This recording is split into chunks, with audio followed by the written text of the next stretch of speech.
Hi everybody, I am here today with my newest mini album. Now this is using the Graphic 45 Deck the Halls collection. And I have designed this as part of a mini album kit. So what you see here is the album I have created for the kit, but it will also be available as a PDF tutorial if you have already purchased the papers and you want to make this album. The cover and the chipboard will also be available, so I will talk about that in just a minute. Now this album measures 8.5 by 6.5 and it has a 2-inch spine. It does have a shaker cover here on the front of it. You do not have to make this a shaker cover if you don't want it to be. There are 2 chipboard overlays here that come as part of the kit. One of them silver, the one underneath of it is white. The rest of the cover is actually white. So when we get inside, I will show you that as well. The Nutcracker piece here is a double layer, so the silver layer is part of the overlay, and then I have the second layer.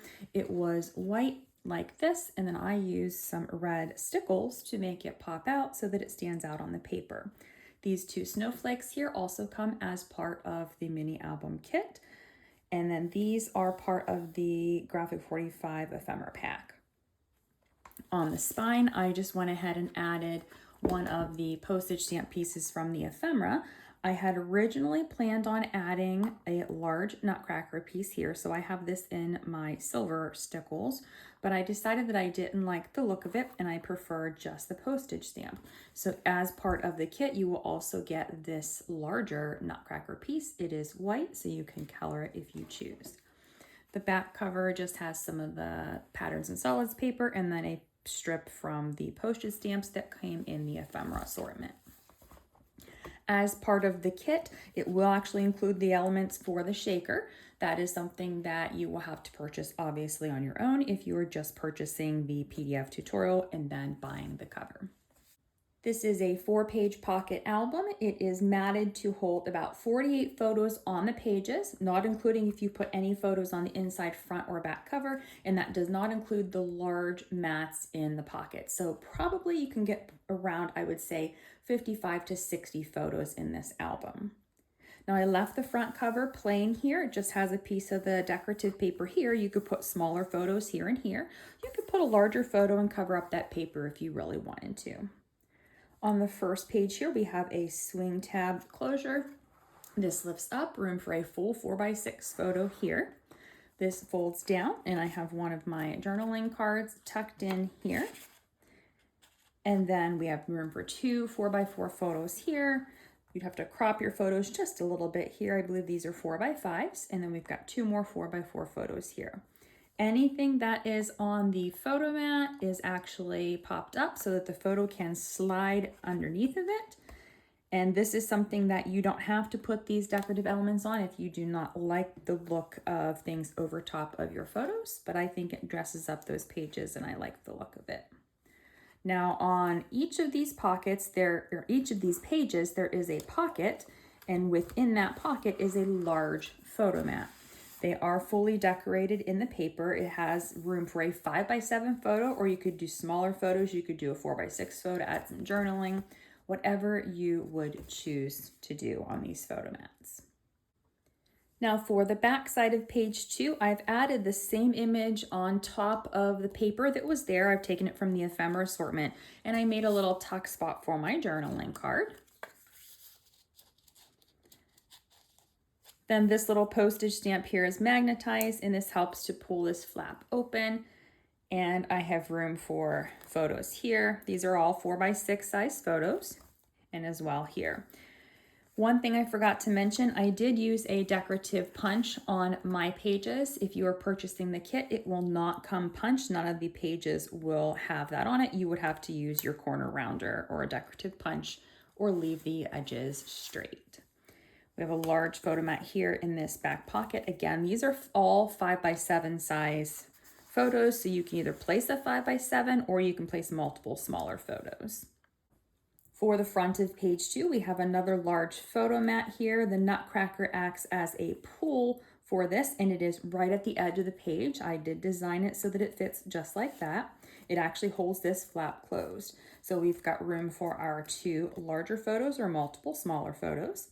On this flap, I've used the ephemera piece as a belly band. I did adhere mine down here and here to try to make this a little bit tighter so that this card didn't fall out. But I have one of my journaling cards, and what I've been doing when I've tucked it in is just tuck it in and then I tuck it right up over the stars so that it kind of stays in place. Then we have here 2 photos, and then this is again open so that the photo can slide behind it. Then this opens this direction. We've got room for another photo here, and then you could also place a photo here on the page. This is open as well so that you could tuck something up underneath of there. And then we'll just place this right back in that tuck so that it holds that flap closed. There is another large photo mat in the pocket here between these pages. So we've got green on the front and then the red candy cane on the back. For the back side of page 2, I have a magnetized piece here. So this whole piece lifts up. It's the border strips. I really like how this page turned out, and I've got one of my ephemera pieces here. And then this opens up this direction. I just have the decorative paper here. You could place a photo over top of it. You could put a tiny photo here so you can still see the paper, really whatever you would choose. Then we have room for a photo here, and I have this as a tuck spot for a journaling card, or you could put a larger photo and stick this in there as well. Then this opens up this direction, and we've got room for 2 wallet-sized photos, room for a 4x6 photo. This opens up, room for another 4x6 photo. And then on the page here, we have a belly band with another photo mat, room for 2 4x6 photos, or you could put 2 smaller wallet photos on there too if you would prefer. Now, when I designed the kit, I actually had this page turned around. So this is the back side, the other page is the front side. But when I was putting it together, I decided I liked the look of this page with this one rather than the other way I designed it. So this is how I put it in the album. So it will be slightly different if you follow the full directions of the kit. You can put it this way, you can put it the other way. These postage stamps are both magnetized, so they flip up. And then these are waterfall flaps. So we've got room for our 4 4x4 photos. Down here, we've got room for 2 more. And then we've got room for a larger or 4x6 photo. And then we've got another tuck spot with one of our journaling cards here. Then in here, we do have another photo mat. And on this one, I believe it is blue on the front and red on the back.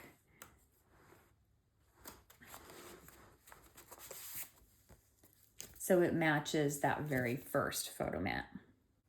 Now this is the back side in my book, but again, it was supposed to be the front side of the page. So in the kit tutorial, you will see these slightly different order.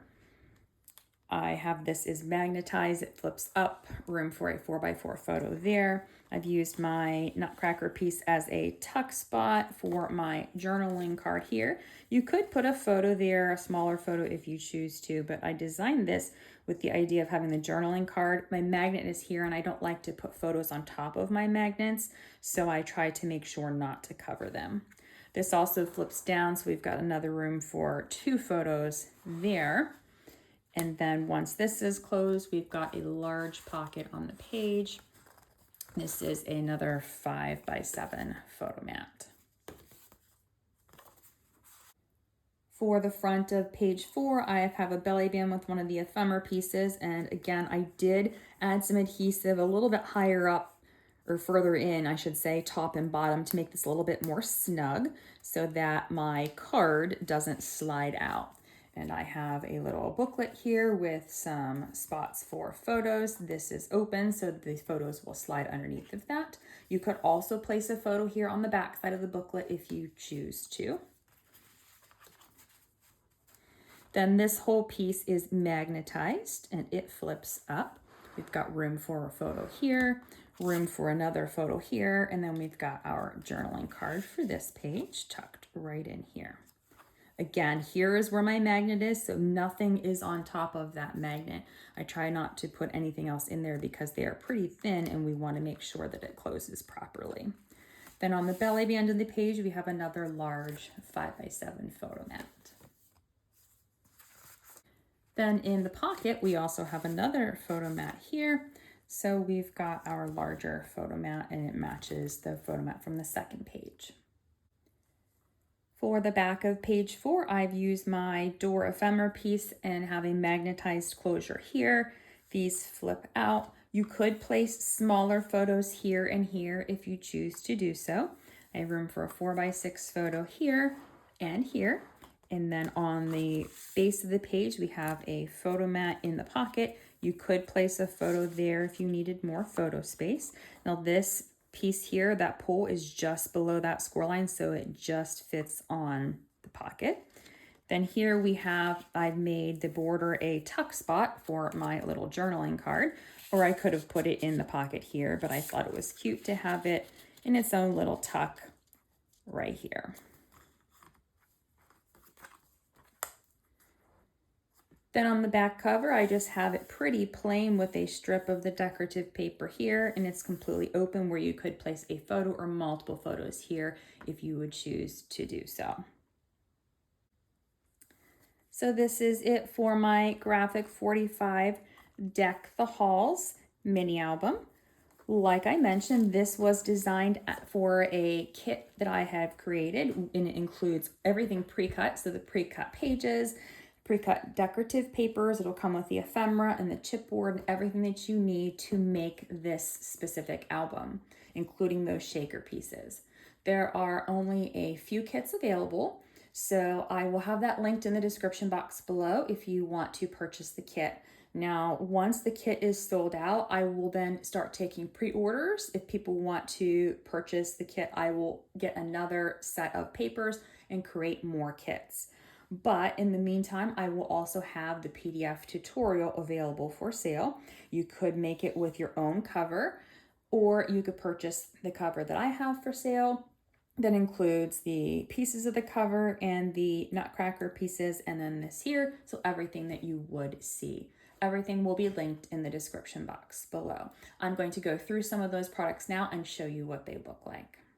First, I'm going to go through the cover and the pieces that come in the set for the cover.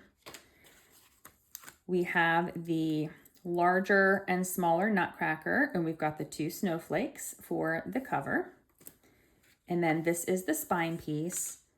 Then we have 2 of the overlays. Now, if you wanted the album to have more of a brighter feel, you would put the white overlay on top and hide the silver one, whereas mine has the silver frame on top and I hid the white one.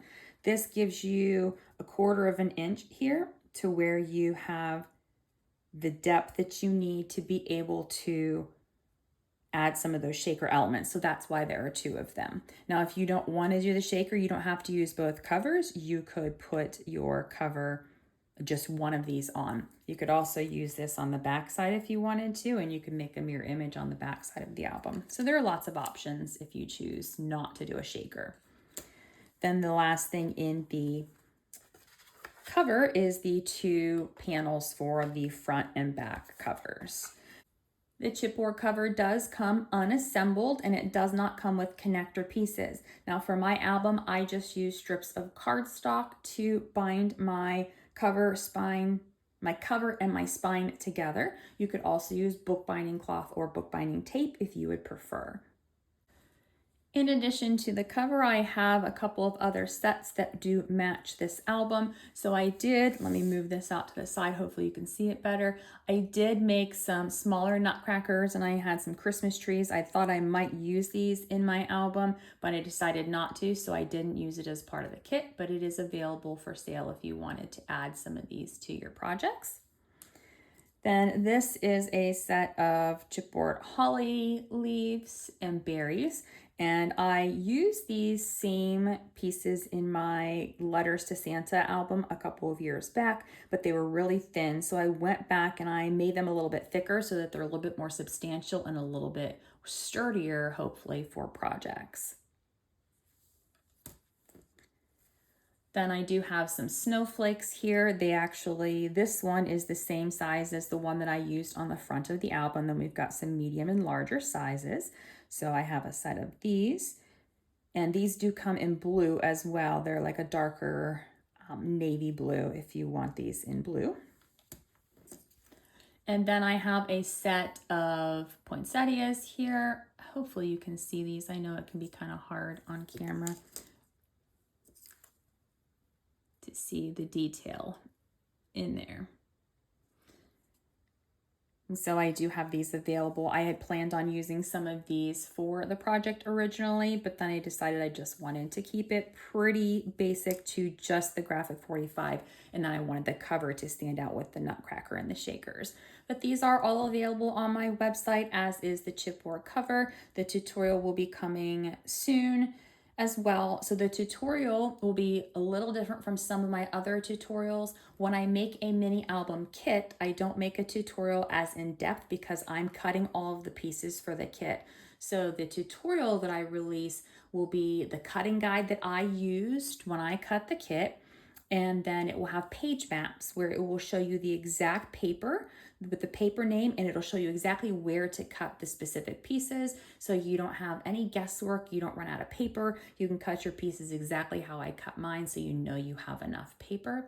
And then it has an assembly guide. Usually it's anywhere between 14 and 18 pages. It will have photos of the completed pages themselves for you to refer to, but it does not have specific step-by-step photos like my more detailed tutorials that are 80 to 100 pages long. As always, everything will be linked in the description box below. Please feel free to leave me a comment if you have any questions. I'd be happy to answer them for you. Thank you so much for watching and have a great day.